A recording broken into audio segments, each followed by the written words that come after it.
भारत और न्यूजीलैंड के बीच आखिरकार 5 T20 मैचों की जो सीरीज थी उसे भारत ने बड़े ही शानदार तरीके से अपने नाम कर लिया और पांचवा मैच भी आखिरकार 7 रनों से भारत ने अपने नाम किया और ये बता दिया कि भारतीय टीम कितनी बेहतरीन टीमों में शुमार है और इसी तरह से वो आगे भी अपना परफॉर्मेंस बेहतरीन रणनीति के तहत देती रहेगी। आखिरकार एक ऐसा मोड़ यहां पर सामने आया जब लगने लगा कि पिछले 2 मैचों की तरह कहीं ये मैच सुपर ओवर में ना चला जाए, लेकिन ऐसा नहीं हुआ।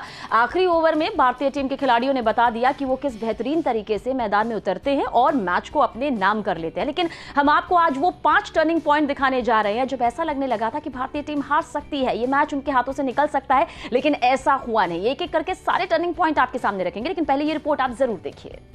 मैच का 10वां ओवर चल रहा था। कार्यवाहक कप्तान केएल राहुल ने गेंद शिवम दुबे को थमाई। उस वक्त न्यूजीलैंड को 11 ओवर में जीत के लिए 100 रनों की जरूरत थी, लेकिन उस ओवर में न्यूजीलैंड हावी हुआ और शिवम दुबे उस ओवर में 34 रन खा गए। इस ओवर में 4 छक्के और 1 चौका पड़ा। उस वक्त तक मैच टीम इंडिया के कब्जे में था, लेकिन न्यूजीलैंड ने एक ही ओवर में मैच पलट दिया। ये वही ओवर था जिसकी वजह से मैच आखिरी ओवर तक गया। तो ये था पहला टर्निंग पॉइंट जब लगा कि भारतीय टीम के हाथ से ये मैच चला जाएगा, लेकिन भारतीय शेरों ने बता दिया कि आखिर किस तरह से जबड़े से जीत निकाली जाती है। अब आपको दूसरा टर्निंग पॉइंट भी बताएंगे जब रोहित शर्मा के पैर में खिंचाव आ गया और वो मैदान से बाहर चले गए और ऐसे में लगा कि ये मैच तो पक्का हमारे हाथ से चला गया, लेकिन जीत हमारे पास ही आई और किस तरह से ये जीत सामने आई, दूसरा टर्निंग पॉइंट भी आप जरूर देखिए।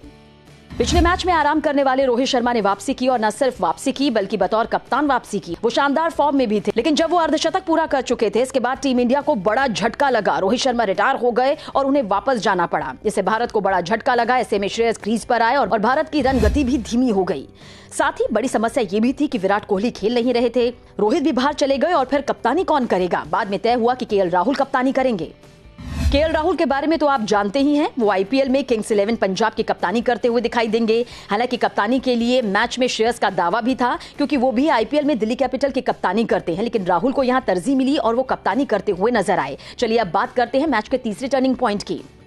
जब भारतीय टीम बल्लेबाजी कर रही थी उस वक्त 16वां ओवर लेकर आए कप्तान टिम साउदी और इस ओवर में टिम साउदी ने 13 रन खर्च कर दिए। यही नहीं, इसके बाद 20 ओवर में फिर टिम साउदी ने 15 रन दे दिए। इस तरह से 2 ओवर में साउदी ने खूब रन पिटवाए और मैच में टीम इंडिया हावी हो गई। आपने सही सुना, न्यूजीलैंड के कप्तान इस मैच में टिम साउदी ही थे।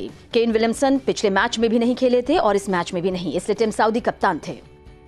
तो पहला, दूसरा और तीसरा टर्निंग पॉइंट तो आपने देख लिया। अब हम बात करेंगे चौथे टर्निंग पॉइंट की, जो कि मैच के 14वें ओवर में आया जब न्यूजीलैंड की टीम को 48 गेंदों पर महज 51 रनों की जरूरत थी और T20 के लिहाज से देखें ना तो ये कोई बहुत बड़ा स्कोर नहीं था जिसे पाने के लिए न्यूजीलैंड की टीम को बहुत मेहनत करनी पड़ती, लेकिन मेहनत करनी पड़ी। वो मेहनत बेकार हुई क्योंकि भारतीय शेरों ने बता दिया कि वो जीत किस तरह से अपने नाम कर लेती है। आप देखिए ये चौथा टर्निंग पॉइंट। एक छोर पर न्यूजीलैंड के बल्लेबाज स्टीफर्ट शानदार खेल रहे थे। वो 29 गेंद में 50 बना रहे थे, तभी गेंद लेकर आए नवदीप सैनी। सैनी ने अपने ओवर की चौथी गेंद में स्टीफर्ट को आउट कर दिया। यहां पर संजू सैमसन ने शानदार कैच पकड़ा और मैच अपने नाम कर लिया। तब तक स्टीफर्ट 3 छक्के और 5 चौके लगा चुके थे। इस झटके से न्यूजीलैंड उबर नहीं पाया और हार गया।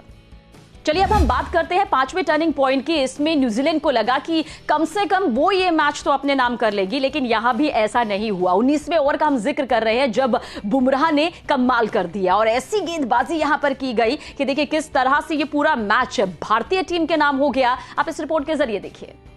आखिरी 2 ओवर में न्यूजीलैंड को 24 रन चाहिए थे, यानी 12 गेंद में 24 रन। यहां से एक बार फिर लगा कि कहीं मैच सुपर ओवर में ना चला जाए, लेकिन 19वां ओवर लेकर आए जसप्रीत बुमराह। इस ओवर में जसप्रीत बुमराह ने शानदार गेंदबाजी की और इस ओवर में सिर्फ 3 रन दिए और न्यूजीलैंड का एक विकेट भी झटका। अब आखिरी 6 गेंद में न्यूजीलैंड को 21 रनों की जरूरत थी, जो काम काफी मुश्किल हो गया था। आखिरी यानी 20वें ओवर में 13 रन बने और मैच भारत ने जीत लिया।